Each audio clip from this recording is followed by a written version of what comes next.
Okay, so just imagine this for a second. You're a king. You've got the throne, the palace, the whole kingdom.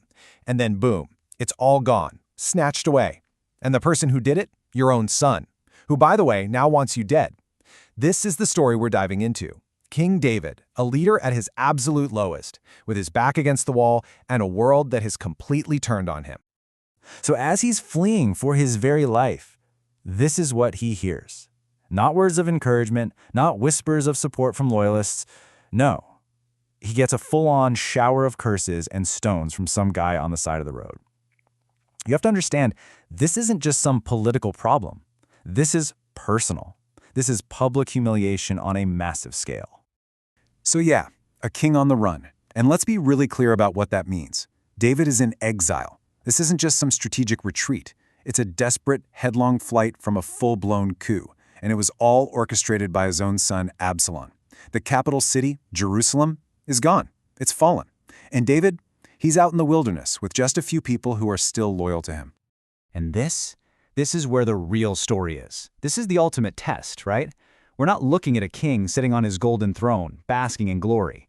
We're seeing a leader whose entire character is being forged in the fire of absolute disaster. How do you handle it when everyone betrays you, when you're hated publicly, when every decision is life or death, especially when it feels like you've got nothing left to lose anyway? That's what we're about to find out. All right, so David's first big test out here on the road comes from a really unexpected place. It's not a battle, it's not an ambush, it's an encounter with this guy named Ziba. And on the surface, he looks like a loyal servant, showing up with much-needed help. But, well, as you're about to see, in a crisis like this, things are almost never what they seem.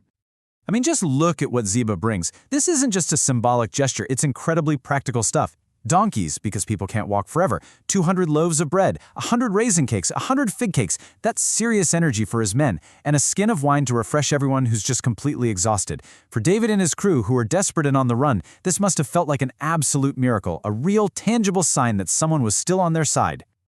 But then comes the twist. David naturally asks, "Hey, where's your master, Mephibosheth?" Now, Mephibosheth is the grandson of the old King Saul, the guy David replaced, so there's history there. And this is where Ziba just drops a bombshell.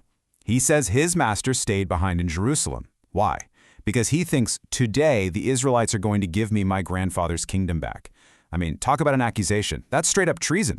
So David is under incredible pressure. He's exhausted, he's just received this amazing gift, and maybe his judgment is a little clouded by Ziba's generosity. And he makes a snap decision.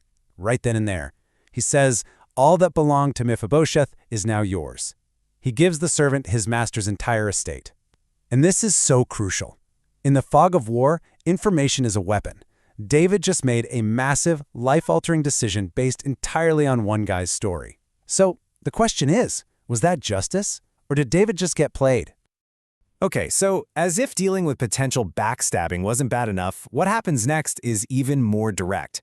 This isn't subtle deception. This is a full-frontal public assault on David's character, his honor, and his very right to be king. This guy named Shimei shows up, and he's from the clan of the former king Saul, so you know he's got a grudge, and he just unloads on David.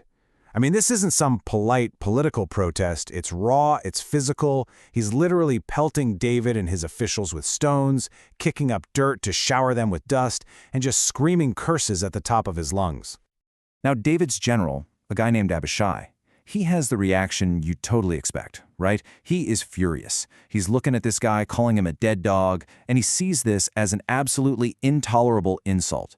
His solution is quick, it's violent, and it's simple. Just let me go over there and cut off his head.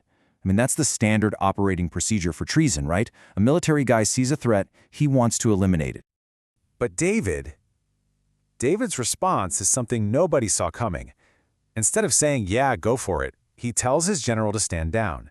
He says, leave him alone. Instead of lashing out, he looks inward. He actually frames this whole ugly scene not as an attack from some angry guy, but as something that maybe the Lord told him to do. It is a stunning choice. He chooses humility and deep thought over pride and immediate revenge. And his reasoning here is just incredible when you think about it. He basically tells his men, look, my own son, my own flesh and blood, is actively trying to kill me right now. So compared to that, what's a few curses from this guy? He puts it all into perspective. It's this perspective that allows him to just take the public shaming, believing that if he can just endure this humiliation, maybe, just maybe, it'll be turned into something good down the road. So while all that drama's happening out in the wilderness with David, let's cut back to Jerusalem. Because his son, Absalom, isn't just sitting around. He's consolidating power. And what's the first thing a new ruler needs? Good advice. This is where the real political chess match is about to begin.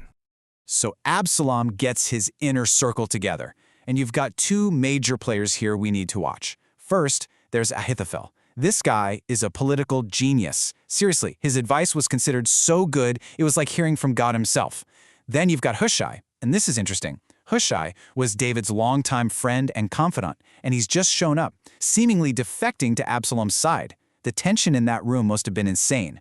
Whose advice is the new king going to listen to? All right, first order of business for Absalom. He needs to make a big, bold move.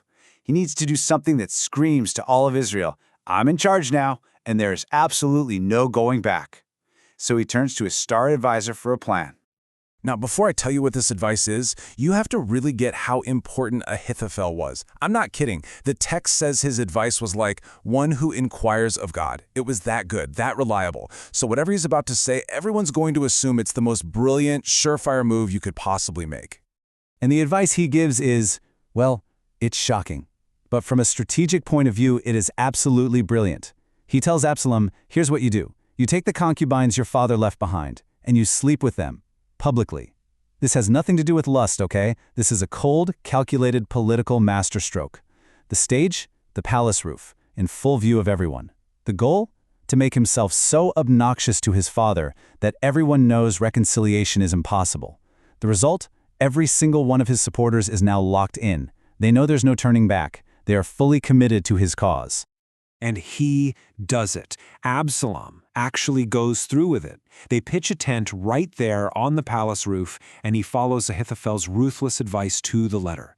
And with that one act, the point of no return is crossed. The rebellion is now set in stone. For David, it's the most profound humiliation imaginable. For Absalom's followers, it's the ultimate proof that their leader is all in.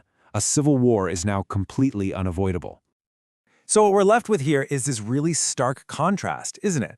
On one hand, you have David, who responds to curses and hatred with introspection. On the other, you have Absalom, who responds to opportunity with brutal, calculated power. It really makes you wonder, when a leader is tested by deception and hate, what is the right response?